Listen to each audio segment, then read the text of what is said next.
Join us on Patreon and become part of our journey to uncover history's untold stories. Your support helps us create in-depth content, bring hidden narratives to life, and keep history alive for everyone. In the highlands of Ethiopia, hidden within the ancient monastic libraries of Lalibela and Aksum, rest sacred texts that have survived conquests, colonialism, and the ruthless march of time.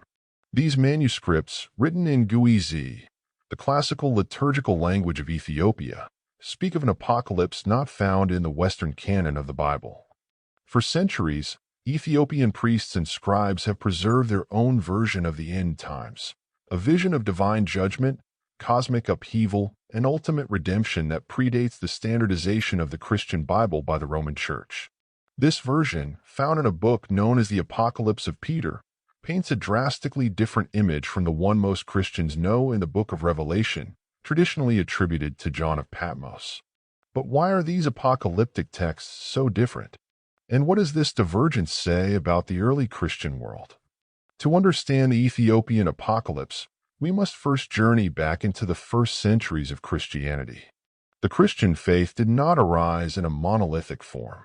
It was born in a world of diverse theological communities, many with competing visions of Christ, salvation, and the end of days. Before the Council of Nicaea in 325 CE, there were multiple Gospels, multiple letters, and multiple apocalypses. The Book of Revelation, now canonized in the New Testament, was once deeply controversial. It was debated and even excluded from some early canons. Meanwhile, in places like Egypt, Syria, and especially Ethiopia, other apocalyptic writings flourished. One such writing was the Apocalypse of Peter, an ancient text dating to the 2nd century, which gained widespread circulation among early Christians in the East and in Africa. This book was revered by the early Alexandrian Church and, importantly, made its way to Ethiopia, where it was canonized in the Ethiopian Orthodox Tewahedo Church, long after it had been rejected by the Roman Church. The Ethiopian version of the Apocalypse draws from this text and others like it, including lost Jewish writings and Gnostic influences that never made it into the Western canon. The Ethiopian Apocalypse differs in tone and symbolism. Unlike the Book of Revelation, which is filled with imperial imagery, beasts, dragons, harlots clothed in purple and gold, plagues, and judgments, the Ethiopian version is more moralistic and cosmic. In the Ethiopian text, the focus is not on a specific empire like Rome, but on the spiritual state of humanity. The sinners suffer torment not because they opposed a Christian empire, but because of specific moral failings, greed, pride, betrayal, and injustice. In one striking passage, sinners are shown weeping under a rain of fire, while angels weep with them. This element of divine sorrow is almost absent from the wrath-driven revelation of John. In Ethiopia's apocalypse, judgment is not a war of vengeance. It is the lament of heaven over a broken creation. Another key distinction lies in the presentation of Christ. The revelation of John portrays a warrior Messiah returning on a white horse with eyes of fire and a sword from his mouth. In contrast, the Ethiopian apocalypse often presents Christ as a radiant shepherd, leading his flock through the valley of judgment, not with violence, but with light and wisdom. Ethiopian Christian tradition, heavily influenced by both Judaic thought and the mysticism of desert monasticism, emphasizes a more holistic redemption. Even the damned are not always beyond hope.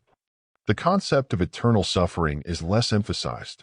Instead, there is a cosmic cycle of purification and return to God. This echoes the Jewish apocalyptic tradition, where judgment is a form of correction rather than pure condemnation.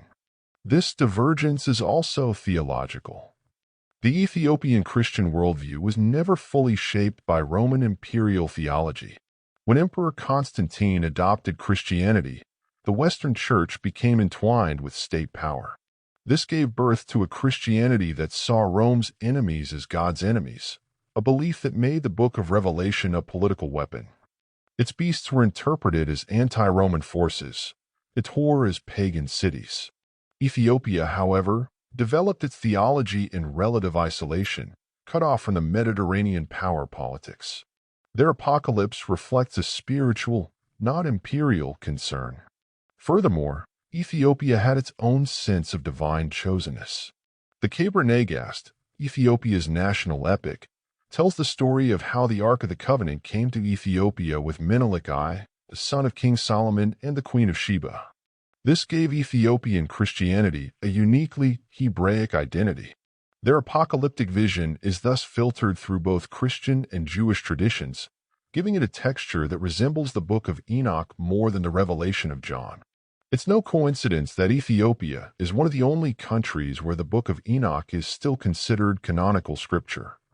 This theological difference has significant implications.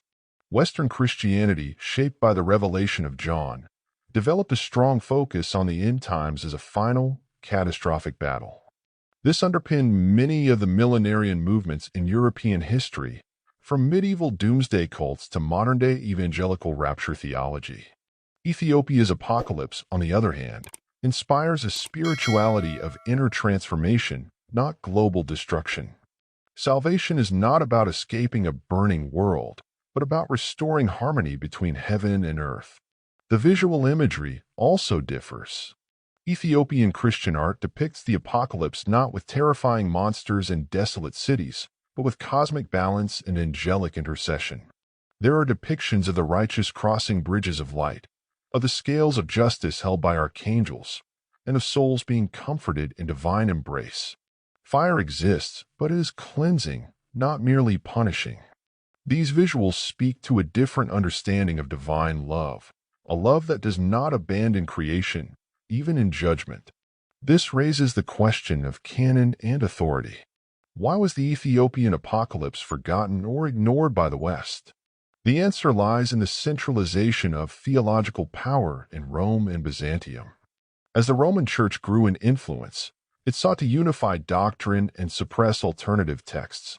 The Council of Carthage, 397 CE, helped finalize the Western biblical canon, excluding texts like the Apocalypse of Peter. But Ethiopia, which never fell under Roman control, preserved these ancient writings. In a sense, Ethiopia became a living time capsule of early Christian thought, untouched by the political motivations that shaped the Western canon. This autonomy allowed Ethiopia to hold fast to books deemed heretical or apocryphal in the West. Their version of the apocalypse may therefore be closer to what early Christians outside Rome actually believed. When we read Ethiopia's end-time visions, we are not reading a deviation, we are reading a survival. Today, as Western scholars and theologians reassess early Christianity, the Ethiopian texts are being studied with renewed interest. They provide insights into a Christianity that was mystical, inclusive, and deeply connected to the ancient Judaic roots of the faith. They reveal that there was never one correct apocalypse, but many. Each was shaped by the experiences, hopes, and fears of its community. Ethiopia's apocalypse does not match the Book of Revelation because it was born in a different world, under different skies, among people who heard God's voice not in the thunder of empire, but in the silence of prayer, in the songs of ancient psalms, and in the visions of monks who gazed into eternity from the cliffs of the Simeon Mountains. What Ethiopia preserved is not merely a different ending to the biblical story. It is a reminder that Christianity itself once embraced many voices, many paths, and many dreams about what the end would be. In a time when many still fear the apocalypse's fire and fury, Ethiopia's vision whispers something gentler, that the end is not merely destruction, but a call to return to harmony, to the light of God, and to the ancient truths written not just in books, but in the hearts of all creation.